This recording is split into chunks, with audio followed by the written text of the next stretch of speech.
नमस्कार, मैं हूं कुलभास्कर ओझा और नेशनल कॉरिडोर्स पे आज चर्चा 2 जून की रोटी की। आज 2 जून है तो चर्चा होनी चाहिए कि 2 जून की रोटी कमाना अब थोड़ा आसान हो गया है या आज भी उतना ही मुश्किल है। शुरुआत कुछ आंकड़े से करते हैं।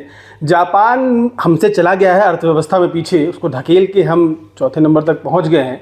लेकिन जापान में प्रति व्यक्ति जो आय है वो करीब $33,000 है और भारत में जो प्रति व्यक्ति आय है वो केवल $2,000 है। तो प्रति व्यक्ति आय जो होता है ये 2 जून की रोटी तय करता है। मुश्किल है, आबादी ज़्यादा है इसलिए प्रति व्यक्ति आय कम होगी, जापान की कम है, तो वो एक अलग चर्चा हो सकती है। लेकिन 2 जून की रोटी कमाना आसान हुआ है या मुश्किल, बढ़ती अर्थव्यवस्था और बढ़ते संसाधनों के बीच, इसी पर करेंगे चर्चा। हमारे साथ पशुपति सर हैं, वक्ता हैं और शालू हैं। तो पहला सवाल शालू, चूँकि आप यंग हैं, यूथ हैं, आपने अपने पिताजी का संघर्ष देखा होगा, उनकी परेशानियां देखी होंगी जब से आप पैदा हुई तब से लेकर आज तक। अब आप भी संघर्ष कर रही हैं, नौकरी कर रही हैं, अपने पैरों पर खड़े होने की कोशिश कर रही हैं। तो 2 जून की रोटी कमाना और खाना पहले से थोड़ा आसान हुआ है या संघर्ष और बढ़ गया है? देखिए, पहले तो चूँकि पहले मैं संघर्ष करती नहीं थी तो उस चीज़ को मैं बता नहीं पाऊँगी और बस देखती थी। और वो कहते हैं ना कि जब पापा लोग को पैसे पे ऐश ही होता है। लेकिन अब जब कमा रही हूँ तो ये संघर्ष लग रहा है, क्योंकि अब बहुत मुश्किल है, सिक्योरिटी नहीं होती है पैसे कि मतलब क्योंकि खुद का पैसा होता है, बहुत चीज़ें देखनी होती है। तो 2 जून की रोटी कमाना वाकई मुश्किल है। और जिस तरीके से आप देखिए कि हम अर्थव्यवस्था में, आपने कहा कि आगे ज़रूर चले गए हैं, लेकिन कहीं ना कहीं प्रति व्यक्ति आय में अभी भी पीछे हैं। आप देखिएगा कि भारत में जो है एक आंकड़ा सामने आया था, 127 देशों में भारत अभी भी भुखमरी में 105वें स्थान पर है। तो ये एक, मुझे लगता है, एक बड़ा चैलेंज है और भारत के लिए बड़ा चैलेंज है कि भारत में अभी भी कुपोषण है, कुपोषण से लोग मर रहे हैं। ये झारखंड का आंकड़ा आया था और बहुत सारे ऐसे राज्य हैं, मध्य प्रदेश है, बिहार है, जहां पर लोग अभी भी भुखमरी से मरते हैं। तो ये मतलब उन लोगों के लिए तो 2 जून की रोटी कमाना और भी ज़्यादा मुश्किल है। वैसे लाइटर नोट पे ये बता दूं कि सरकार हमारी 80 करोड़ लोगों को राशन देती है, तो राशन फ्री में मिल रहा है तो खाना आसान है। तो 2 जून की रोटी 2 जून को मिलना बड़ा आसान है। लेकिन जो संघर्ष कर रहे हैं, जो अपने पैरों पर खड़े होने की कोशिश कर रहे हैं, जो कुछ करना चाहते हैं जीवन में, उनके लिए कितना आसान है ये हम समझने की कोशिश कर रहे हैं। मतलब शहरों में गाड़ियाँ बहुत हो गई हैं, आपके पास भी एक कार है, आप कार अफोर्ड कर लेती हैं। तो आप जो 2 जून की रोटी का जो आपका संघर्ष है वो कैसा है, क्या मानती हैं? मुझे लगता है कि आज भी संघर्ष है और पहले के ज़माने से मुझे लगता है आज कुछ ज़्यादा संघर्ष है। अगर पिछले ज़माने की जिस तरह से मैंने अपने माता पिता को संघर्ष करते देखा है, अगर उसकी तस्वीर मैं याद करती हूँ तो साफ तौर पर एक जो शांति होती है, एक सुकून होता है मन में, वो वहाँ दिखाई देता था। चाहे भले घर में 2 रोटी होती थी लेकिन उसके लिए झगड़े नहीं हुआ करते थे। लेकिन आज उस 2 वक्त की रोटी के लिए, 2 जून की रोटी के लिए झगड़े भी दिखाई देते हैं, संघर्ष भी दिखाई देता है। यहाँ तक कि कभी कभी ऐसी भी चीज़ें देखने को मिल जाती हैं जिसका अनुभव हमने शायद पहले कभी नहीं किया होगा। और रही बात जो कहते हैं कि सैलरी को लेकर, वो अब सबसे ज़्यादा इशू होता जा रहा है, क्योंकि सिक्योरिटी बिल्कुल भी नहीं है। अगर एक बार को आपको सिक्योरिटी मिल भी जाती है इस वक्त में, जब हम 2025 में बैठे हैं, इस वक्त में अगर आपको किसी जगह से प्राइवेट नौकरी में सिक्योरिटी मिल भी जाती है तो ये तय नहीं है कि सैलरी टाइम पर होगी या फिर जितनी आपके खर्चे हैं उस हिसाब से मेंटेन रहेगी। तो बहुत सी चुनौतियां रहती हैं। और 2 जून की रोटी जब सुनती हूँ तो सबसे पहले मुझे याद आता है मुंशी प्रेमचंद्र जी के जो उनके उपन्यास थे। अगर उनको देखा जाए, गोदान, कफन, पूस की रात, हम अपनी जब 10th 12th में पढ़ा करते थे तो ये उपन्यास के बारे में चलती थी चर्चा। तो उसमें 2 जून की रोटी का वो जिक्र किया करते थे, बहुत अच्छी तरह से अपनी बातों को पेश करते थे। तो अगर आप पुराने ज़माने से नए ज़माने को कंपैरिजन करेंगे तो तब तो फिर भी आसान लगती थी चीज़ें, लेकिन आज बहुत ज़्यादा डिफ़िकल्ट हैं। तो वक्ता के लिए भी डिफ़िकल्ट है, कार है, लेकिन अभी और आगे बढ़ना है तो थोड़ा सा डिफ़िकल्ट है। अब कितना डिफ़िकल्ट है इसको समझने की कोशिश करेंगे। आपको मैं छोटा सा एक उदाहरण देता हूँ। जब हम छोटे थे तो हमारे परिवार संयुक्त हुआ करते थे, लड़ाई नहीं थी खाने के लिए। खाना, खेत किसान थे मैक्सिमम परिवार, और खेती हुई और खेती से जो अनाज आया वो घर पे रहता था, पूरा परिवार मिलके उसको खाता था। अब 2 जून की रोटी में कमाने में हाल ये हुआ है कि एक भाई वहाँ, पिता कहीं और अकेले, और 2 जून की रोटी का संघर्ष बढ़ता चला जा रहा है। पैसे कमा रहे हैं, पैसे आ रहे हैं किसी के पास, कुछ ऐसे भी हैं जो नहीं कमा पा रहे हैं, लेकिन वो बिखर गया है। तो 2 जून की रोटी समाज को अलग दिशा में ले गई, हमको अलग दिशा में ले गई। हम नौकरी करते हैं, यहाँ छोड़ा वहाँ पकड़ा, वहाँ मिल जाए, इतनी मिल जाए, वैसे मिल जाए, तो संघर्ष बहुत बड़ा है। आपको लग रहा है 2 जून की रोटी का संघर्ष जब हम बात करते हैं भास्कर, तो आप देखिएगा कई बार कई परिवारों की ऐसी खबरें आती हैं, अखबारों में हम देखते हैं कि आर्थिक तंगी की वजह से वो परिवार अंत में पूरा सबके साथ ऐसा रास्ता चुन लेता है जहाँ से उसकी वापसी मुमकिन नहीं होती है। तो ये जो 2 जून की रोटी है, आज 2 जून की वजह से भले ही सोशल मीडिया पर ट्रेंड कर रहा हो, लेकिन ये 2 जून की रोटी जब दिक्कत होती है तब परिवार कैसे गुजरता है, क्या होता है उनके साथ, वो वही महसूस कर सकते हैं। आपने अभी बाबा बागेश्वर जब थे तो वहाँ पंचकुला में एक परिवार ने गाड़ी के अंदर जो फैसला लिया और जो जिस अंजाम तक वो परिवार पहुँचा, उसमें बच्चे, पत्नी, पति सब काल के गाल में समा गए। और ये वही 2 जून की रोटी है। तो इस पर नरेश सक्सेना की एक कविता मुझे अभी नज़र आ रही है। मैं वो कहता हूँ कि वो जो 2 जून की रोटी जो भूख मिटाती है आपकी, वो अगर ना हो 2 जून की रोटी तो क्या होता है। नरेश सक्सेना ने कविता लिखी है, भूख सबसे पहले दिमाग खाती है, उसके बाद आँखें, फिर जिस्म में बाकी बनी चीज़ों को। छोड़ती कुछ भी नहीं है भूख, वह रिश्तों को खाती है, माँ का हो, बहन या बच्चों का। बच्चे तो उसे बेहद पसंद हैं, जिन्हें वह सबसे पहले और बड़ी तेजी से खाती है। बच्चों के बाद फिर बचता ही क्या है। तो ये है भूख और ये है 2 जून की रोटी का संकट।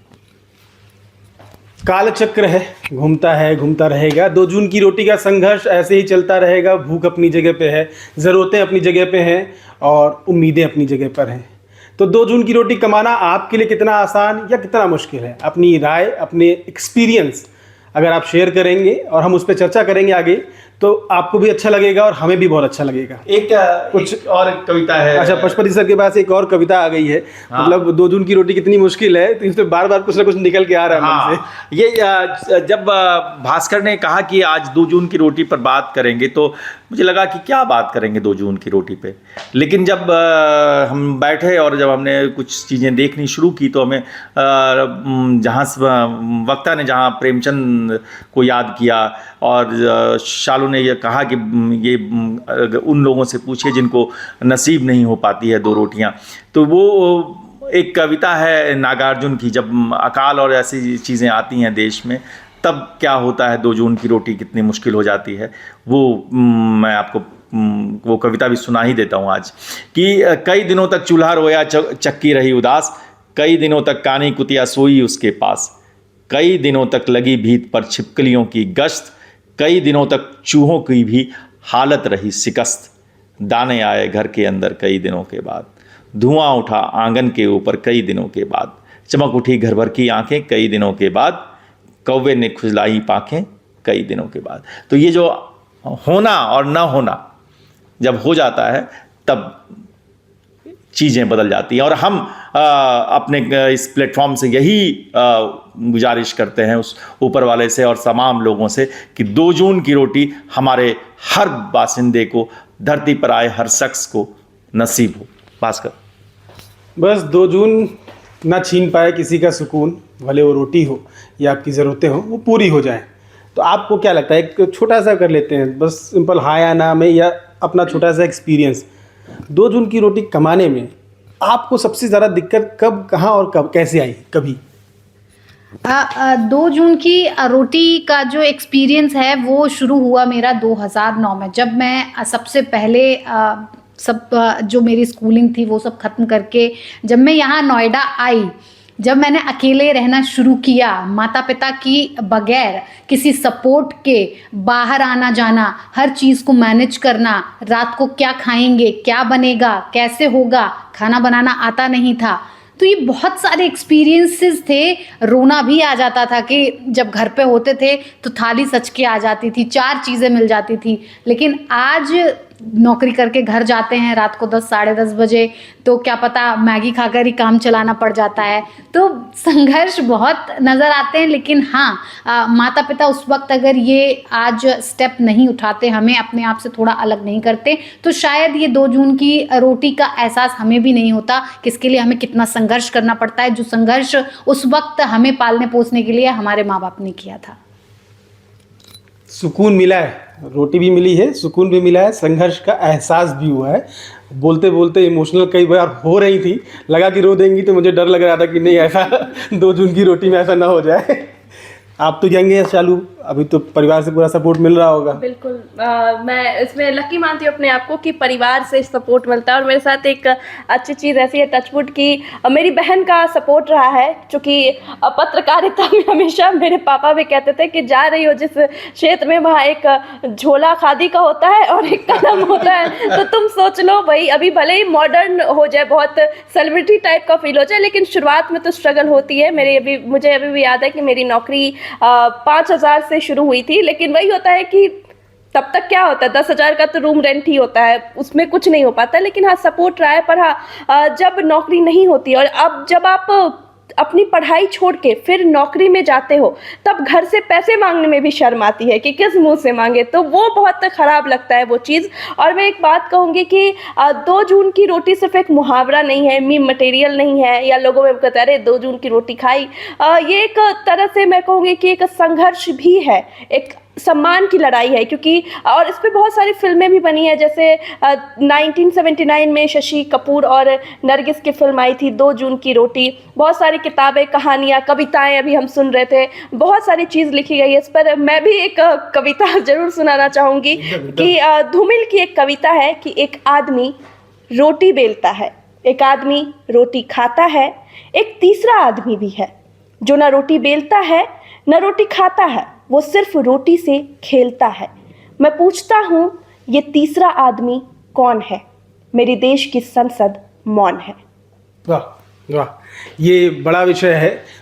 बेरोजगारी दर क्या है, महंगाई दर क्या है, अर्थव्यवस्था कहाँ जा रही है, ये थोड़ा गंभीर विषय है, इसको हम इस चर्चा में शामिल नहीं करना चाह रहे हैं, वो एक अलग विषय है, उस पर कभी और बात करेंगे।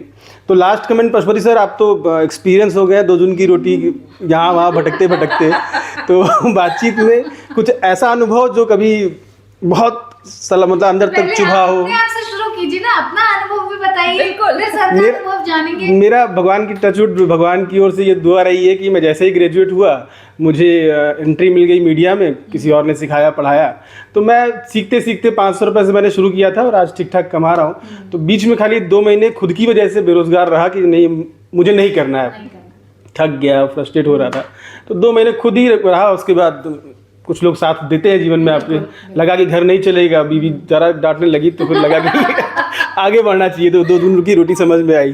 सर, आपका कोई एक्सपीरियंस ऐसा जो? नहीं, 2 जून की रोटी आसान तो नहीं है, और वो हर दिन चाहिए होती है 2 जून की रोटी। 2 जून को ही नहीं चाहिए होती है, वो 2 जनवरी को भी चाहिए होती है, 2 फरवरी को भी चाहिए होती है, 2 मार्च को भी चाहिए होती है, 2 दिसंबर को भी चाहिए होती है।